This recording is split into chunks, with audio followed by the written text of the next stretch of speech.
atuará com responsabilidade social, analisando a crítica historicamente a realidade política, econômica e social. Aí nós temos, né, eu acho que esses 3 artigos que eu trago para vocês são artigos que eu acho que claro que são 7 os artigos fundamentais, mas eu trouxe esses 3 que eu acho que são 3 que dão bastante atenção. Mas eu trago os deveres, já dentro do próprio Código de Ética, eu trago o artigo 1º, que depois eu detalho eles para vocês, que são deveres fundamentais do psicólogo, porque tem o artigo 1º, né? São deveres fundamentais do psicólogo. Vocês estão lembrando, né, gente? Moçada aí, né? Aí tem a linha B, assumir responsabilidades profissionais somente por atividades para as quais esteja capacitado, pessoal, teórico e tecnicamente. Não é porque está acontecendo alguma coisa e foi alguma coisa de repente é que eu estou qualificado para isso. Não. Né? Você viu aqui os treinamentos que Tárcia colocou para se chegar a isso. Você viu os protocolos, vocês viram os marcos teóricos que tem aqui. Então, não é simples assim. E outra coisa, existe toda uma hierarquia que se começa pelo Estado. Né? No caso nosso aqui, eu estou falando em Minas, né? Vou pegar aqui. Né? Estou lá a Miriam citou o Colégio de Psicólogos lá no Chile. Nós vamos citar aqui, se for a Secretaria de Saúde, aqui no Estado seria a Secretaria de Saúde, viu que seria o CAPS, seria, quais seriam, qual desses departamentos seria? Teve, na época de Mariana, nós fizemos aqui um manual para os filhos, não foi esse manual? Foi um manual. A gente aproveitou o material que foi distribuído, as cartilhas que foram distribuídas no Chile, fizemos a adaptação, que são recomendações gerais para a população em geral e para crianças do cuidado psicológico na resposta. Então, nós produzimos o material aqui, nós reunimos, nosso grupo, Lilian trouxe esse material do Chile, nós reunimos, o CRP04 produziu, imprimiu, e nós entregamos na mão da secretaria. E lá na secretaria, porque eles estavam lá, eles estavam tendo grupos, então nós contribuímos com o nosso trabalho dessa forma. Né? Ficou disponível online também. Sim, sim, verdade. No site da ficou disponível, acho que ainda estão, né, Mariana? Ainda esteja online no site do CRP. Na linha C, prestar psicológicos de qualidade e condições de trabalho dignas e apropriadas à natureza desses serviços, utilizando princípios, conhecimentos e técnicas reconhecidamente fundamentadas na ciência psicológica, na ética e na legislação profissional. Então, a gente vai usar técnicas que são reconhecidas. Claro que cada caso é um caso, né? Você vai ter que usar a técnica adequada para aquela situação. Técnica reconhecida pela ciência psicológica. Porque nós, que bonitinho, ela tem que distribuir para vocês. Olha que lindo! Né? Isso aí foi uma produção nossa. Muito bacana. Prestar serviços profissionais em situações de calamidade pública, de emergência, sem visar benefício pessoal. Né? Então, é outra questão, tá? Aproveitar, então, né? A gente já está entendendo, né? A gente nem precisa explicar. Aí, na outra questão, serviço voluntário. O que é esse serviço voluntário? Deverá haver um compromisso profissional estabelecido com direitos e obrigações prática. A gente discute muito isso. Serviço voluntário é para você ir na hora que eu posso, eu não estou fazendo nada, agora estou com vontade de ir lá, não estou fazendo nada. Não, é ter responsabilidade, é ter o horário, é você entrar, se cadastrar, né? Igual nós fomos voluntários que fizeram essa cartilha, mas foi com o horário, com data, com dia, com hora de trabalho que nós prestamos, né? Então, não foi tão simples assim, né? Mas foi um trabalho voluntário nesse sentido, né? Então, não teve qualidade do serviço independente do valor, a qualidade do serviço independente do valor acordado. Ah, não, mas eu estou fazendo essa cartilha aqui, isso está no artigo 4º, a linha C do Código de Ética, né? Então, ah, não, esse valor aqui está muito baixo, eu não estou ganhando nada aqui, não, pessoal aqui não deu nada, não, então eu não preciso fazer isso que desse. Não, é isso, né, gente? Se eu me comprometi a isso, a ética é uma convicção, nossa, né? A forma como eu implico, como é que eu sou, né? Nunca prestar serviços visando benefício pessoal. Artigo 1º do Código de Ética. A necessidade de se conhecer a realidade que atuará sobre ela. Dos princípios gerais, que eu falei, eu não li esse, é do 6º do Código de Ética. Tá? Esse é dos princípios fundamentais, tá? Que é a necessidade de conhecer a realidade que atuará. Nesse caso, mais do que nunca, que é o caso exatamente que a Lilian traz. Eu estou usando os exemplos da Lilian. Mas é claro, se você nunca trabalhou na seca e aconteceu alguma coisa, estou pensando no Nordeste, né? Que para a gente é mais difícil pensar na seca, né? Mas chegou lá, precisou, ou alguma situação, você tem que minimamente conhecer aquilo quando você vai estar acontecendo aquilo, para você se haver com aquilo, tá? Porque senão você não tem como estar prestando, você está se colocando, né? Eu posso gostar, admirar, achar bonito, achar bacana, mas eu posso não me sentir autorizada a fazer aquele trabalho, né? E isso não tem nada demais. Não se pode ser conivente com práticas incompatíveis com o Código de Ética Profissional. Ou incompatíveis com a garantia de direitos da Constituição Federal, ECA, Política de Defesa Civil, entre outros, né? Isso aí era contra a questão dos direitos humanos, né, gente? E aí, já no finalzinho, uma questão importante, que até uma nota nossa lá do Federal, também que sai as orientações sobre o protagonismo social do afetado.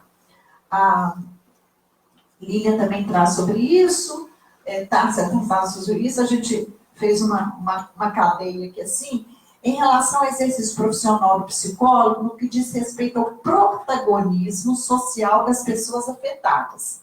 Então, usando o exemplo, os meninos lá, direto ou indiretamente, ou que sofreram algum tipo de dano ou prejuízo, sugere-se especial atenção na prática psicológica para não promover a vitimização ou patologização dessas pessoas, assumindo uma conduta ética baseada na defesa da garantia de direitos e sendo vedada a indução ou manipulação de qualquer natureza do protagonismo dela, conforme os princípios fundamentais, segundo a linha B do Código de Ética. Isso é muito bacana, que é uma nota nossa, para que o protagonismo social das vítimas, ou de qualquer pessoa, não seja um protagonismo social, né? Não vire essa vitimização.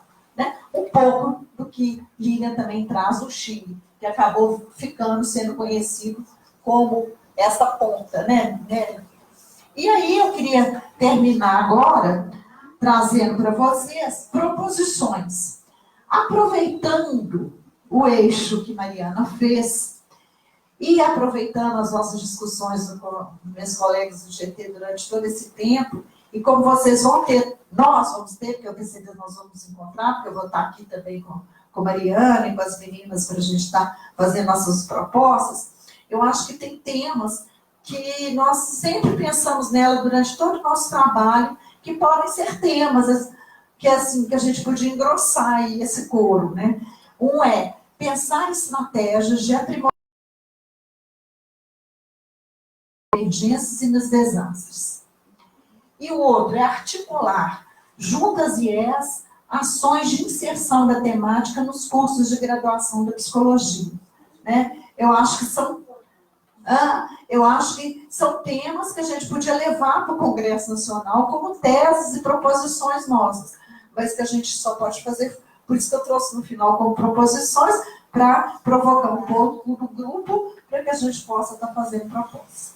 Aí eu deixo também umas referências bibliográficas, que são todas no site do Conselho Federal, que é o primeiro seminário nosso, tudo está lá do Conselho, tá? Os textos geradores, são textos que não perdem, gente, que são textos teóricos, são sempre referências teóricas para a gente, tá? E o nosso código de ética, o site também do Federal está aqui, onde vocês encontram todos esse material que eu apresentei para vocês, né, dessas referências aí.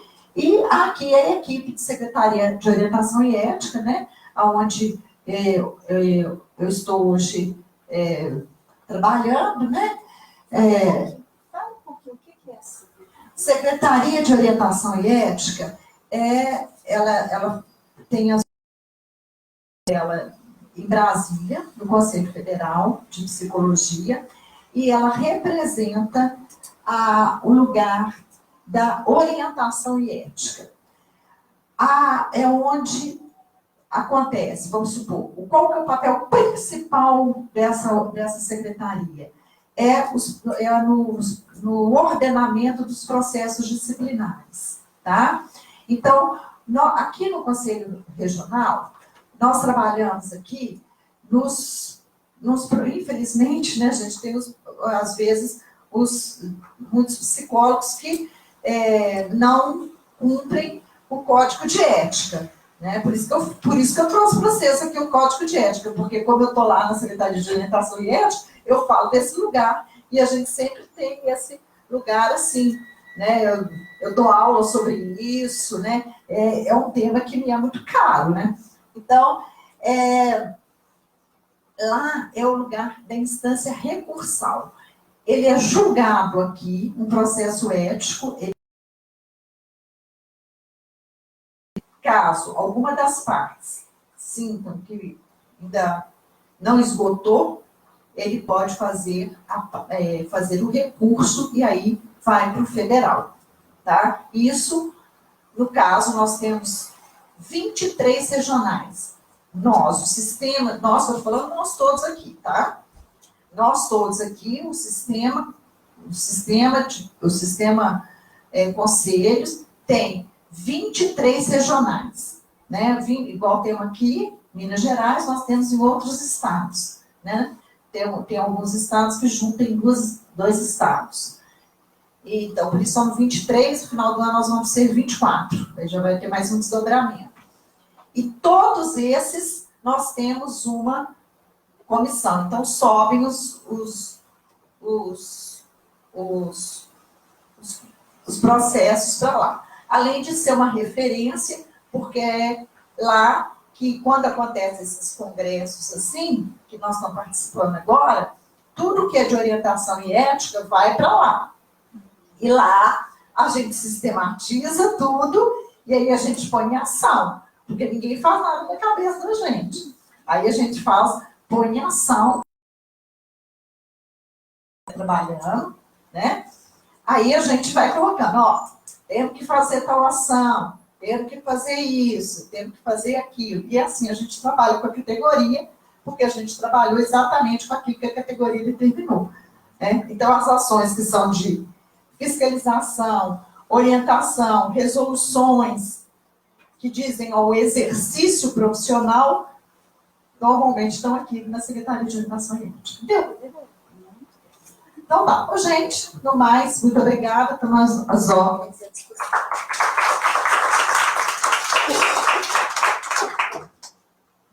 Obrigada, João.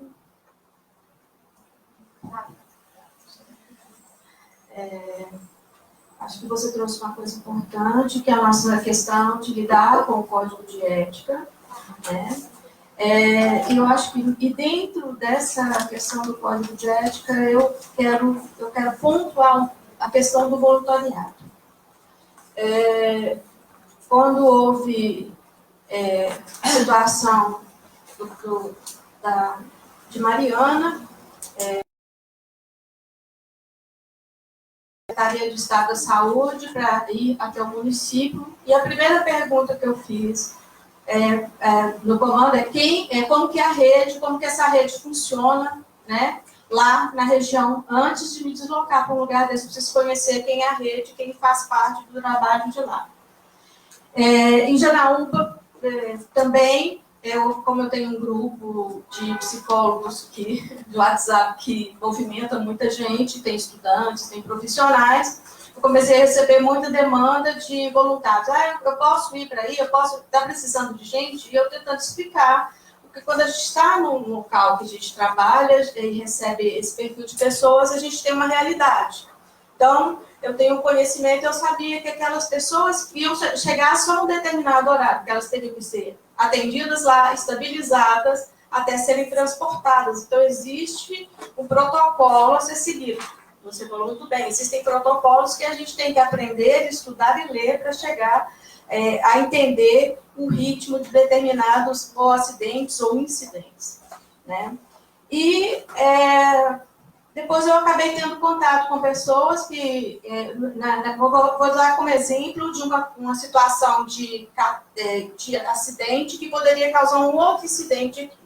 É que na Hospital João 23 formou-se uma multidão e pessoas foram levando flores, cartas, desenhos para lá e, de repente, a gente tinha um risco de uma outra catástrofe na porta do hospital. Então, teve que se mobilizar Polícia Militar e Corpo de Bombeiro e ficar de prontidão, porque, no caso de Janaúba, houve uma mobilização emocional muito grande da sociedade aqui em Minas Gerais, né? A posteriori, eu acabei sabendo de pessoas. Então, dentro do hospital, existe uma equipe de psicologia que estava preparada, além de ter a equipe de psicologia. Eu, atualmente, não estou nessa equipe, eu estou na parte de ensino, pesquisa, mas eu transito o hospital inteiro, então eu vejo as coisas que acontecem, porque eu recebo estudantes, eu recebo profissionais. Eu acabei saindo da parte da clínica, mas a clínica dentro de mim, ela transita comigo pelo hospital, para eu saber as coisas que estão acontecendo. E eu fiquei sabendo, a posteriori, de pessoas que foram famílias e as vítimas, apesar dessas pessoas estarem com atendimento interno dentro do hospital. Essas pessoas ainda foram receber outros atendimentos lá fora. Então, acho que é para a gente pensar e refletir um pouco sobre o nosso fazer, o nosso preparo para estar em determinadas situações, e agora eu abro para vocês, para as perguntas.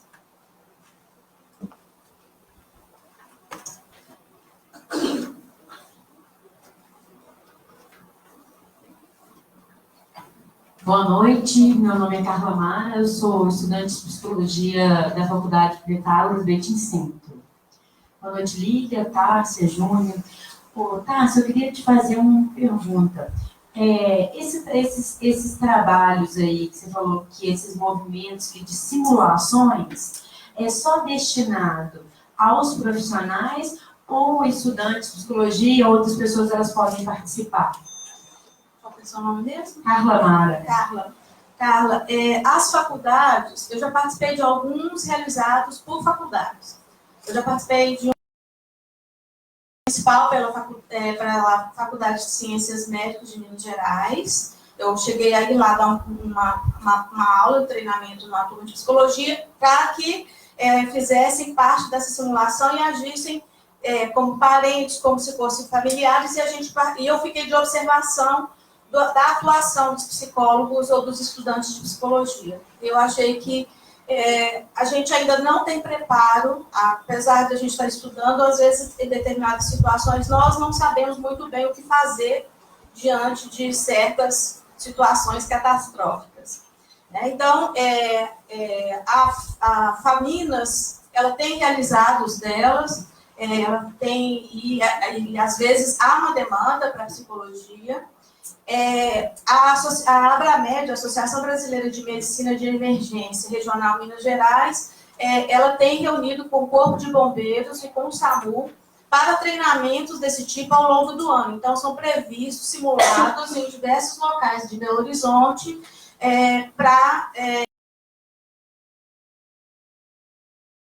envolve órgãos do Estado, envolvem faculdades, envolvem estudantes também, e a gente tem voluntários associados nessas associações que a gente participa, né?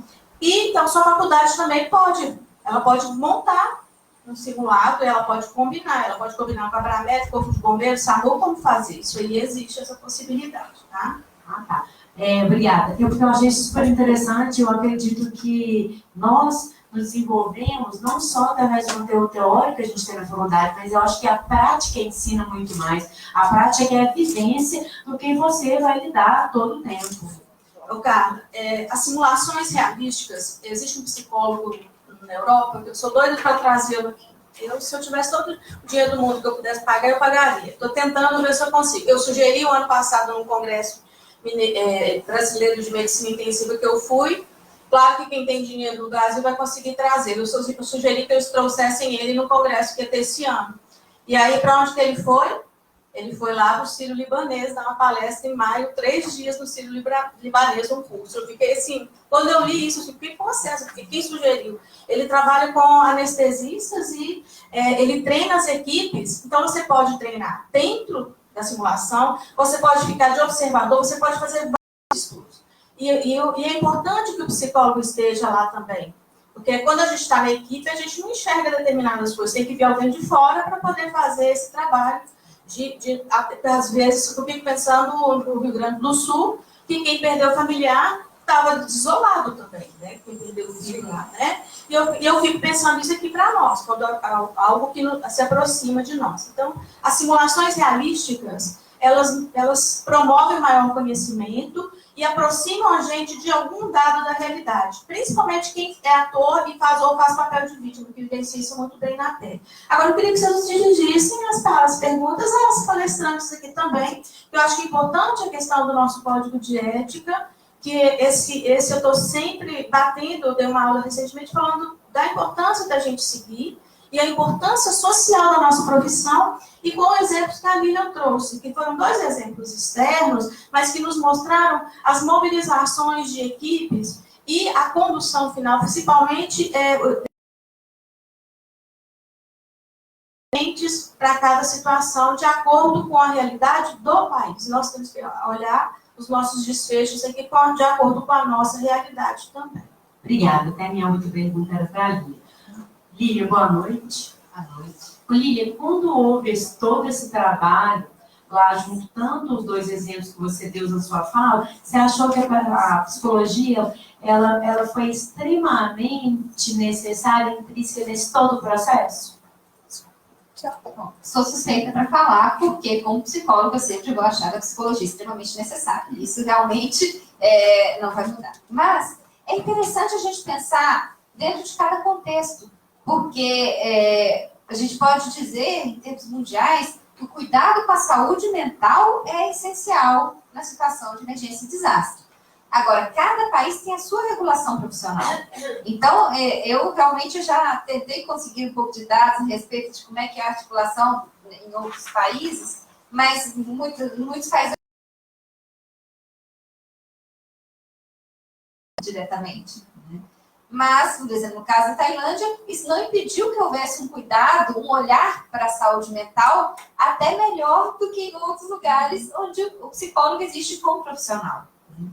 Isso depende muito de como a gente chega para esse cuidado. Se a gente chega pensando na saúde mental do afetado, na saúde mental das equipes, na saúde mental de quem está assistindo, né? Porque quem é afetado, são 6 níveis de afetados que a gente trabalha, né? E aí a gente inclui, inclusive, quem está assistindo pela televisão também é considerado afetado, né?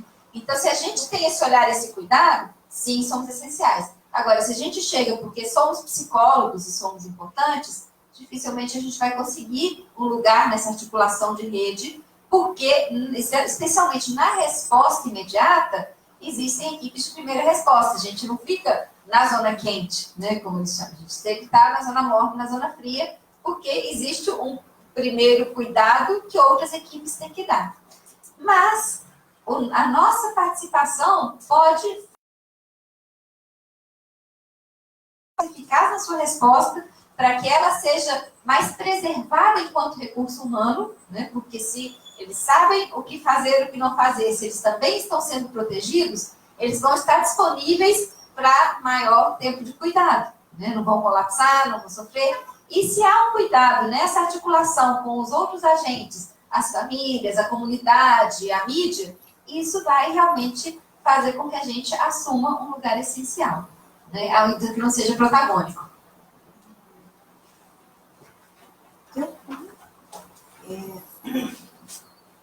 Bom, eu acho que eu vou ter que entrar aqui no favor, vou ler uma coisa aqui.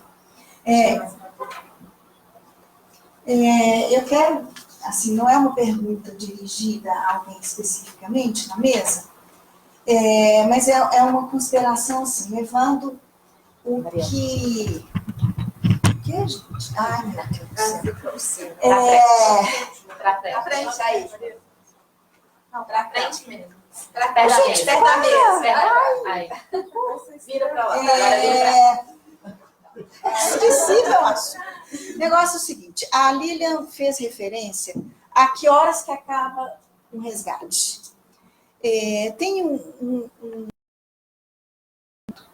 segundo ponto, até onde a gente pode pensar que existam desastres naturais, já que um desastre ele sempre vai chegar diferente dependendo da vulnerabilidade social.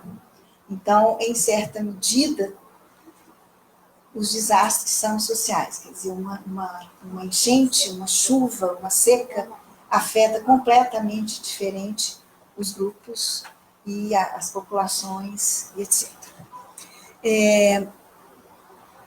O terceiro ponto também, que acho que tem a ver com isso que Lilian fala, é que horas que acaba o resgate, que eu também, pelo que eu andei vendo, tem um componente que a gente sempre vai precisar pensar, que é esses, por exemplo, um crime como o de Mariana, ele é um crime que ele acaba contando um pouco com uma coisa que seria uma desmobilização.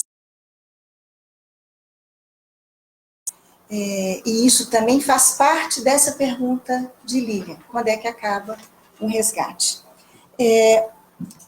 Como a gente sabe, né, que nós estamos há poucos dias dos 3 anos do crime de Mariana, eu pedi à psicóloga que esteve aqui, né, num outro Psicologia em Foco, que ela trabalha em Mariana, e ela mandou para nós um recado, um parágrafo. Que é a Cecília. Ela trabalha na assessoria aos atingidos. Então, ela manda para nós assim: se aproxima o 5 de novembro, data que marca os 3 anos do rompimento da barragem de Fundão, de propriedade da Samarco, Vale e BHP. Nesses 3 anos, muita luta foi feita pelos atingidos em busca de justiça. Em Mariana, os atingidos conquistaram um cadastro que abarque todas as perdas e danos sofridos. O reassentamento de Paracatu de Baixo teve um projeto urbanístico aprovado pela comunidade, mas muito ainda precisa ser feito. Já são 3 anos do maior crime socioambiental do país e as famílias ainda não têm suas casas, não receberam indenizações justas, muitas ainda sequer foram reconhecidas como atingidas. Não há dúvida que a demora no processo para uma reparação justa é uma estratégia para que as famílias se cansem, se desarticulem da luta coletiva. Mas não deixaremos que esse crime seja esquecido, seguimos nos fortalecendo em busca por justiça. Obrigada, Cecília. Era esse o comentário.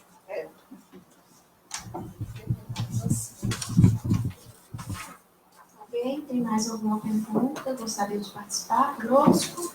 Tecer algum comentário?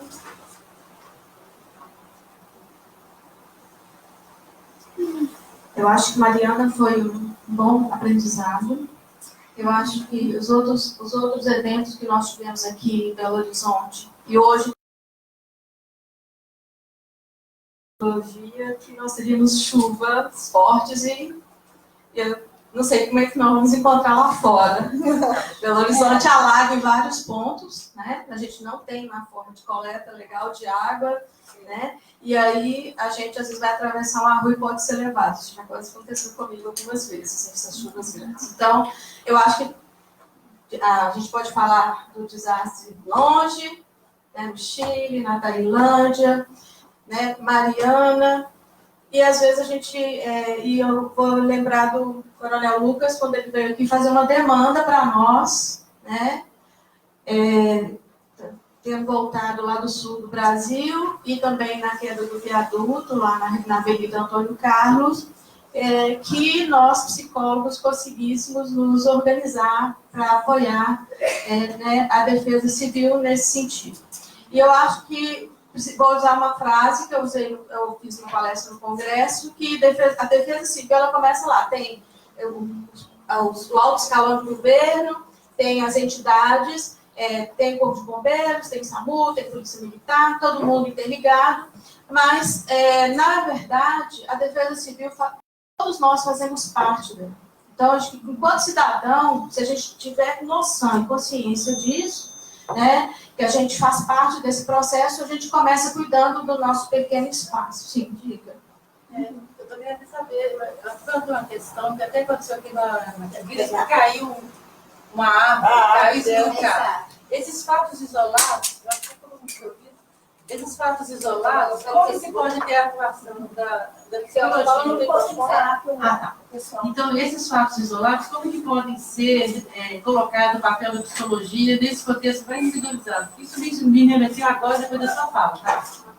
Então, por exemplo, pode acontecer outras vezes, lá no parque principal, uma pessoa, uma pessoa, isoladamente, com critério. Uma vez eu tive numa situação bem delicada, foi um acidente, e era um piloto, e ele bateu a moto, e veio a falecer. Só que levou um tempo para ser socorrido e ele veio a óbito, posteriormente ao hospital. Então, assim, a polícia não deixou ninguém ter acesso à pessoa. E eu queria me aproximar, conversar com ele, manter lúcido, consciente, mas não foi possível. Então, a gente, como cidadã, que tem conhecimento técnico, como que a gente pode atuar, né? Dentro da questão ética e da questão possível, porque não está em conflito com esses órgãos que vão... Deixa eu fazer uma segunda pergunta, quem responde da última vez. Já que nós estamos nessa coisa do Congresso, e nós vamos fazer essa reunião preparatória, vamos pensar propostas, do ponto de vista da nossa profissão, eu acho que nesse campo específico, né, das emergências e desastres, primeiro, a Marisa, que é da Comissão do Federal de Emergência e Desastre, diz que está havendo uma reconceituação, ampliando um pouco o conceito de emergência e desastre, colocando aí, inclusive, tragédias municipais como moradores de rua, como desemprego, enfim, essa questão conceitual. Até que ponto que isso nos interessa discutir, até que ponto que coisa. O campo mesmo, então, se não vai chamar mais emergência e desastre, vai ser gestão integral de riscos, né? Parece. Neste caso, quer dizer, parece que isso amplia bastante o modo da gente pensar o nosso exercício profissional. Que aí a gente, ao estar, por exemplo, discutindo a formação de uma ocupação urbana, ou de deslocamento de populações em função de alguma especulação imobiliária, por exemplo, em direção à formação de um novo bairro. Isso tem a ver com a psicologia. E isso é prevenção, né? Do ponto de vista, enfim, a mitigação e a resposta, E depois, né, a gente está vendo aí, Mariana, será que a gente tem ali uma assessoria que contratou uma psicóloga para pensar no resgate dos direitos? Mas isso está definido que devesse ser feito por uma psicóloga? Até que ponto que nos interessa que a gente se autorize também a ser um profissional de escolha em determinadas. E é isso, assim, já pensando, né, no nosso congresso. Bom, seu nome mesmo? Jane. Eu sei, na minha vivência, morando aqui em Belo Horizonte esses anos todos, eu vi diversas situações e participei de diversos momentos com a comunidade. Eu até que, por um dado momento, eu até parei, assim, de participar, mas por cerca de uns 14 a 20 anos, eu participei de algumas atividades junto com comunidades aqui em Belo Horizonte e que me trouxe grande conhecimento. Quando a gente fala, quando eu estou pensando aqui lá fora, na chuva, pensando que aqui teve uma queda de um coqueiro, né? Aqui na frente, que está com um taxista, aqui na porta do CRT. Coqueiro e um poste. E foi falado que a esposa da pessoa ficou muito alterada, muito nervosa. Pois é. Mas eu participei, por exemplo, de 2 eventos organizados civil na cidade administrativa ano passado, e esse ano também pela JAICA, que é uma empresa que tem ligação com o Japão, porque eles estão indo lá treinar e trazer novidades para cá. Então, quando a gente participa desses eventos, a gente vai formando conceitos na cabeça da gente. E eu tenho o meu jeito particular de olhar para essas situações e de aprender com essas situações e olhar para a sociedade. Eu acho que é interessante lembrar que a articulação do cuidado na redução dos desastres. Então, a Mariana trouxe um ponto importante, prevenção. Né? Nós ensinamos prevenção, nós ensinamos as nossas crianças aqui a se defender, nós ensinamos a dar atenção nos primeiros socorros, por exemplo. Então, eu acho que nós temos que trabalhar, reestruturar nossos conceitos e nossa sociedade na questão da definição de como partilhar esse conhecimento. Como que você pode... treinados, eles escondem debaixo da carteira, eles não vão sair translocados pela escola, eles têm um treino e vão dar norteamento para eles. E aqui, o que a gente faz? O que a gente vai ver? Então, o que a gente tem de treinamento? Eu penso que nós precisamos nos reunir com outros profissionais, né? E participar, eu vou sempre lembrar dessa demanda que nós recebemos aqui no Conselho, do Coronel Lucas. Então, Coronel Alexandre Lucas, né? Que a gente consiga conversar, inclusive entre nós, para definir e determinar processos de cuidado, redução dos desastres, pensando sempre na prevenção, né?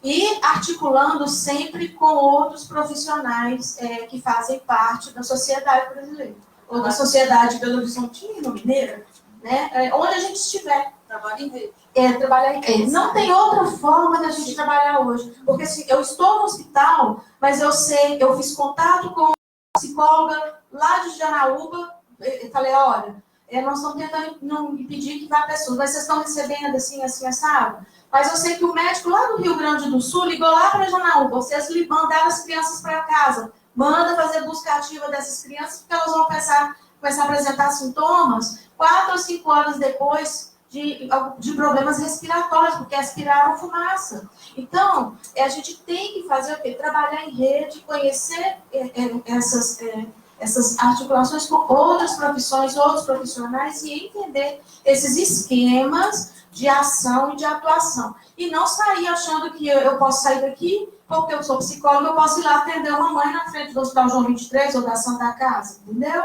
Eu acho que nós temos que ter mais cuidado, como a Júlia falou aqui, do ponto de vista ético, né? Então, a gente aprende estudando, como a Lília colocou, as situações dos locais distantes, né, Júlia? Mas a gente também aprende com o que está perto. Então, eu acho que nós temos que conversar um pouco mais aqui no nosso espaço, na nossa comissão, né? E depois importante a gente aprender a diferenciar o que é emergência, o que é desastre e o que é catástrofe, né? Então, tem uma questão de escala que se refere à capacidade de resposta e de absorção. Então, numa emergência, é um ato disruptivo, novo, que vem, né, todas elas são, mas na emergência, o sistema local é capaz de absorver e dar uma resposta adequada. No desastre, ele é um pouco superado, e uma catástrofe absolutamente superada precisa de mais reforços externos.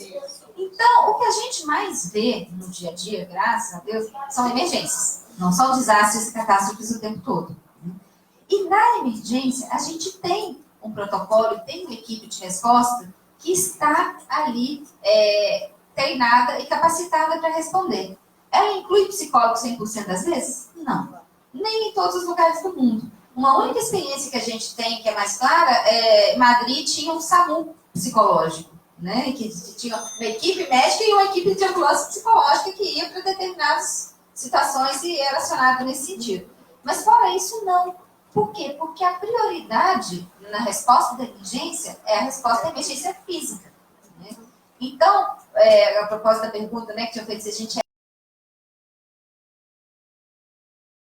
Então, a gente tem que ter o cuidado de não interromper o trabalho e não fazer sem estar sendo solicitado. No caso, até poderia ser pertinente você se identificar a equipe e ficar por perto. Mas só. Nada mais disso, porque a equipe já está treinada e trabalhando dentro de um processo, e por mais que sim, exista sofrimento psíquico, que seria bacana a gente poder estar aliviando, a prioridade ali é a dinâmica do socorro físico. E isso depois vai ser complementado com as equipes de emergência do hospital. No hospital, essa emergência psicológica, ela é trabalhada, ela é considerada... Aí chega a zona morna, né, da psicologia, para uma emergência, já é a psicologia hospitalar, né, que na urgência e emergência eles vão receber e vão fazer esse primeiro trabalho, né. Então, é super importante a gente não atropelar as redes, né, a gente não fazer nada que seja desvinculado exatamente para não, né, o princípio máximo da ajuda é que muita ajuda quem não atrapalha. Acho bonito isso. Mais firme tem que ser o protocolo. Exato. Exato. Nós, de modo geral, nós estamos muito habituados a protocolos do Brasil, né? Somente algumas abordagens trabalham com protocolos, mas os protocolos, eles servem exatamente para evitar repetições de erros que já foram cometidos, né? Porque todo protocolo vem da estruturação de uma aprendizagem, né? Vem de experiências, né, consolidadas, e servem também para criar uma linguagem comum entre todos, né? Porque não necessariamente o bombeiro ou o engenheiro sabe o que esperar do psicólogo. E se ele está lá imaginando que o psicólogo vai lá e faz, né, fazer a pessoa falar sobre o seu passado, sobre sua vida, sobre seus traumas, a gente não vai querer um psicólogo ali por perto, porque ele não vai servir naquele momento. Então, à medida em que se criaram protocolos de atuação em saúde mental, as outras equipes sabem o que esperar daquilo e sabem como poder articular isso com as outras coisas. Sabem, inclusive, deixar uma porta aberta quando é necessário, né? Então, por isso é importante a gente conhecer esses protocolos e respeitar a articulação de redes. Em relação ao que você perguntou, Mariana, a psicologia, né, como nós somos suspeitos aqui para falar, pode estar em tudo, né? E realmente a gente sempre vai achar um campo, né, de atuação importante aí. E, claro, em termos, se a gente amplia para a gestão integral de riscos, tem muito trabalho preventivo que é importante e que aí talvez, né, seja importante a gente diferenciar um pouquinho a questão da crise, né? O trabalho em crise, não necessariamente tudo é emergência, né? Mas sim temos crises importantes que podem ser prevenidas e que podem ser trabalhadas dentro desse aspecto da gestão integral, né? Assim, não tudo é emergência, mas sim podemos incluir crises, particularmente defendo essa posição, né, de colocar aí um intermediário, porque senão realmente fica difícil você comparar, né, os trabalhos e fazer toda essa articulação dentro da proteção e defesa civil, mas a gente pode sim, né, incluir, né, o trabalho de intervenção em crise dentro da gestão integral de riscos. Eu acho que... Desculpa, falar. Que eu acho que, assim, nesse campo que vocês abordaram hoje, de emergência, desastre, catástrofe, eu eu acho que a função do psicólogo seria mais de confortar emocionalmente as pessoas.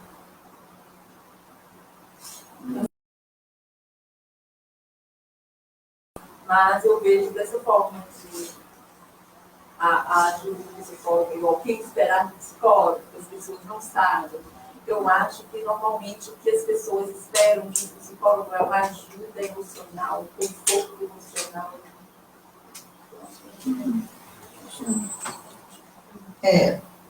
Eu vou chegar. Primeiro, eu queria dizer que eu concordo. Eu acho que a gente tem todo espaço para prevenção. Esse conceito é um conceito que você já trabalhou aqui numa outra mesa.